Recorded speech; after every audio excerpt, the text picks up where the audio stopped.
dargaggeessi keenya yoo xiqqaate hojii hedduu gubbatti bobba'ee qonna gubbatti, konistirakshinii gubbatti, daldala gubbatti waan adda addaa irratti bobba'ee bu'aa qabeessa kan ta'e jira. Humna dargaggeessa qabnu wajjin wasi maayii yoo jennee ilaalle immoo hangana jedhamee afaan guuttannee sadarkaa dubbachuudha nun geessisne. Kanaaf leenjiin kun baay'ee murteessaa barbaachisaa akka ta'e ija deebi'ee isinii dhaamuu barbaada. Nuuzee kan nu qubsu mataa kan nu qabachiisu dargaggeessi keenya jiruuf jireenya yoo jijjiire qofa. Laayifii jireenya isaa yoo geeddarame qofa. Intarprenershippii yoo ta'e qofa.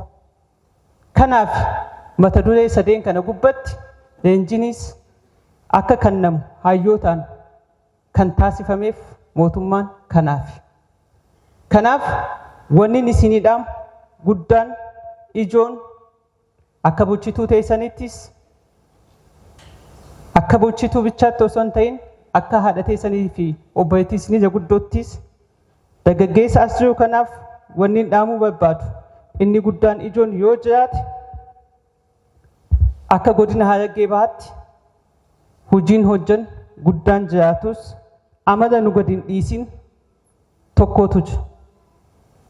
Amalli nu gadi hin dhiisin takkaffaadatti of kennanii hojjechuu dhabuudha. Inni lammaffaa hojii tuffachuudha. Inni sadaffaa waan qabanirraa qusatanii kaayyachuu dadhabuudha. Inni afuraffaa gamtaan nyaachuu beekna malee gamtaan hojjechuu dadhabuudha. Kan haala qabatama naannoo dhuftaniidhaan of caqastanii, of laattanii, of madaaluun ni danda'ama. San qofaa miti. Hojii tuffachuu bichaa osoo hin ta'in hojii raawwannee madaalaa deemuu dadhabuudha. Sadaffaa inni maayii nama kalaqa qabu, beekumsa qabu, kaka'umsa qabu itti madaqnee beekumsa isaa qoddachuu caalaa maqaa moggaasuu fi salphata. Kun immoo anaas isiniis namaa gad nama godha malee jireenya laayifii keenya jijjiiruu hin danda'u. Kanaaf dhimma badaa kan akkam goonee ofirratti qabsoofnee walirratti qabsoofnee if jala hambisuu dandeenya kan jedhu jaajawwan akka itti yaaddaniin barbaada. Biyyi guddatti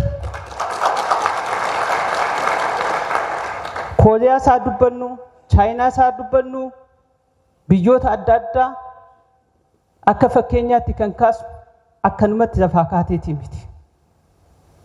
Haaromsa aadaa ofirratti waan gaggeessiteef mala jireenya isaanii ni geeddaran. Mala nyaata aadaa isaanii ni jijjiiran. Mala itti hojjetanii of duroomsan hiyyummaa keessatti ba'an ni geeddaran. Nutis kana godhuu baannaan hiyyummaa seenaa godhuu hin dandeenyu.